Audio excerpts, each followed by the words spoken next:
6 na empleyado naman po ng munisipyo sa Bayambang ang nasita ng Task Force Disiplina matapos po mahuling lumabag sa mga batas trapiko, kabilang ang hindi pagsusuot ng helmet at kawalan ng side mirror sa kanilang mga motorsiklo.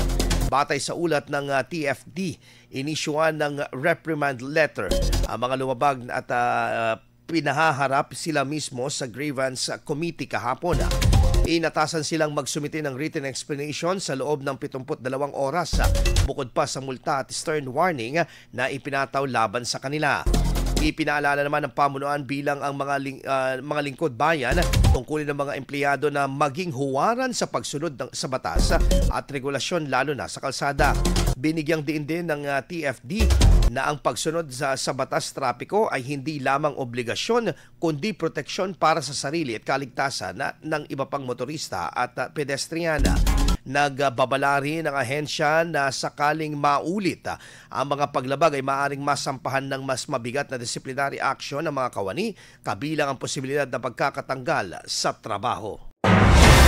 IFM News. IFM News. IFM.